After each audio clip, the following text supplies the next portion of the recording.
Okay, so this is the part 2.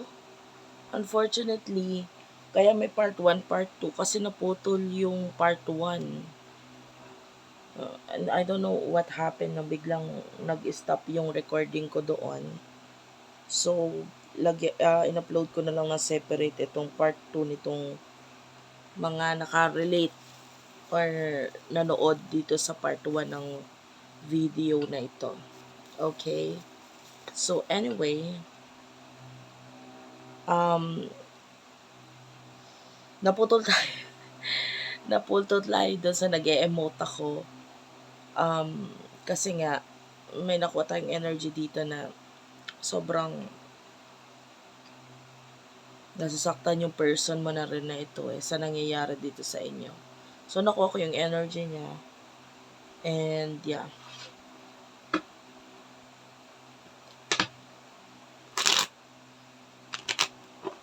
Buti na lang din naputol. Kasi, actually, before siya talaga maputol yung video, ipopost ko din yun sana. Magpapaalam lang ako na wait lang, kuha lang ako ng moment or kailangan ko lang din like i-pause yung video para bigyan ng time yung sarili ko na i-uplift muna yung aking mood, no? Siyempre, ayoko munang magpakain muna dun sa energy na nakukuha ko dun at that time, which is sobrang sadness mula dito sa person na to. Actually, habang sinasabi ko to, nakukuha ko pa rin yung energy niya na medyo naiiyak ako. Kahit ilang minutes na yung nakalipas.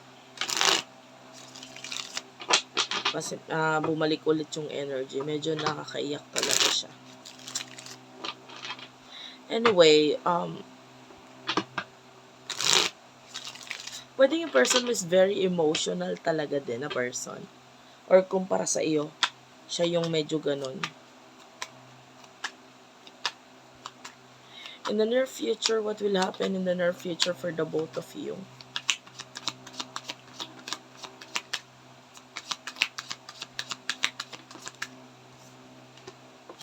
The Hanged Man.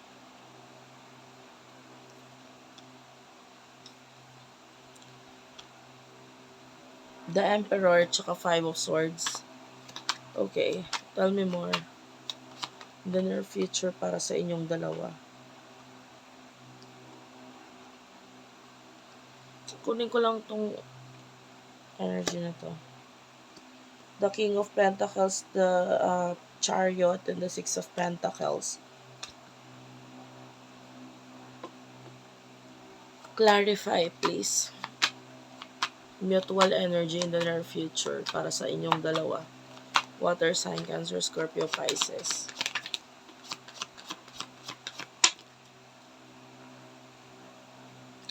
Okay.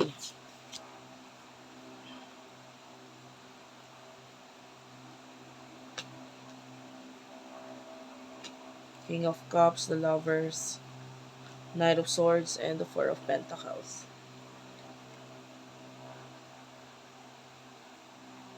Well, in the near future, nakita natin, you're still parang nakatali or holding on to something. 'Di ba? And you do have your the Emperor. I feel like mataas talaga ego mo or ikaw itong nagmamatigas dito sa connection. And the Five of Swords, you're walking away. Yung iba kasi no choice Parang this is the only choice na kailangan kong gawin. Mag-walk away or iwasan or lumayo sa'yo. And,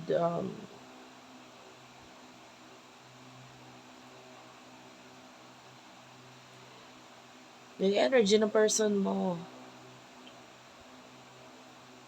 Six of Pentacles. I feel like nandun pa rin yung pagtulong or pagiging mabait niya pagdating sa ibang tao. To the point na pwede pa nga siyang lokohin or gamitin ng mga taong to with the chariot energy, this Cancer energy. Mas pinaiiral niya kasi yung puso. King of Pentacles, magaling siya kung sa magaling. Well, honestly, ang mga maganda dito sa person mo is yung mga ginagawa niyang action is napapalitan ng good karma.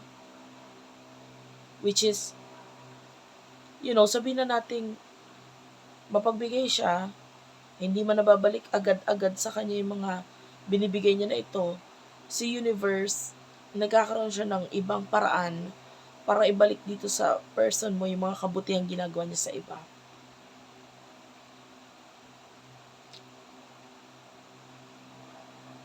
With the lovers, this is the connection, relationship sa inyong dalawa. But, andun yung, I feel like there's love. Pero, of course, ito, tarot reading to. General tarot reading.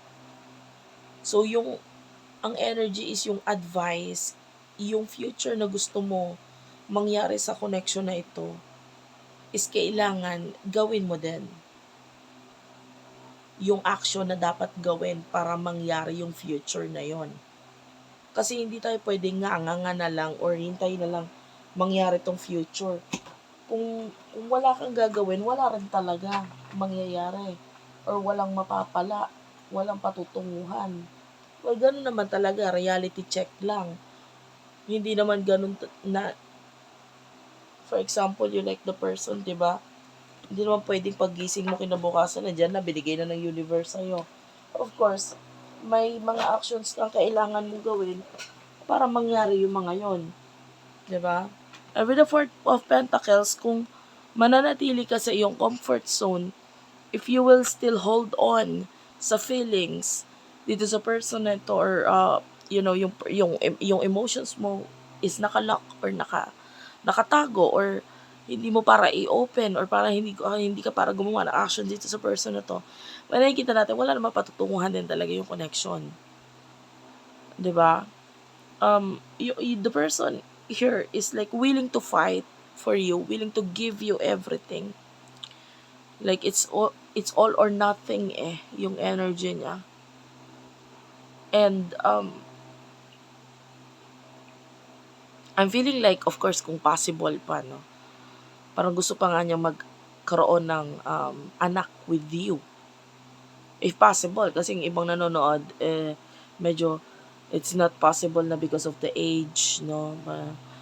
Well, etong person na to, if possible, I want to have a child with you. I'm seeing like a princess or a prince dito sa energy. I don't know, maybe medyo may kaya itong person na to, or maybe sanay siya sa ganong klaseng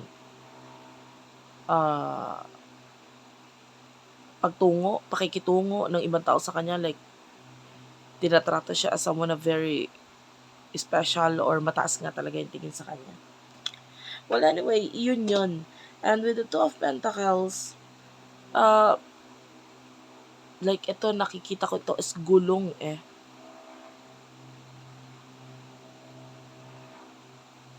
Parang kailangan natin together, or para sabay tayo dito. Kung ako magre-risk, wala. Hindi ito mag-workout kung ako lang. If you're familiar with the bicycle, yung mga nagbibisikleta dyan, I'm sure alam nila yan. May preno sa harap, may preno sa likod So, hindi pwedeng yung isang gulong sa harapan, umaandar, yung likod hindi. Nakapreno. Or the other way around, hindi pwedeng yung nasa harapan yung nakapreno, yung nasa likod na umaandar, nagpipedal. Kung gusto niyo mag-workout tong connection na to, parang pareho ninyo dapat gawin yung mga actions na dapat ninyong gawin para mag-workout ito, or makarating kayo dun sa gusto nyong puntahan na connection or relasyon. Kasi honestly, nakakita tayo dito ng sadness. The Five of Cups is here. Nandito yung kalungkutan, sadness. Nakaakibat ng connection na to kasi kung wala siyang mapapala, masasayang lang. And you do over the Death card. And parang ito yung energy na parang tatanggapin na lang kung anong pinatunguhan ng koneksyon. Pero of course, masakit. Nasa sayo yan.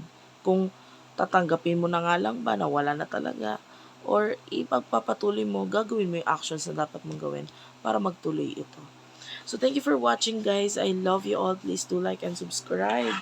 Sana na-appreciate ninyo, guys. Kahit nahirapan ako magsalita, sana mag-comment kayo dyan sa baba. Kahit po tuldok lang, smileys, malaking bagay yun sa akin. And at the same time, yeah, natutuwa ako sa mga comments ninyo. Napupush ako mag-reading yan dahil sa mga comments ninyo. Naaaliw ako dyan. Nafe-feel ko yung mga support ninyo sa akin. So thank you for watching, guys. I love you all. And bye-bye.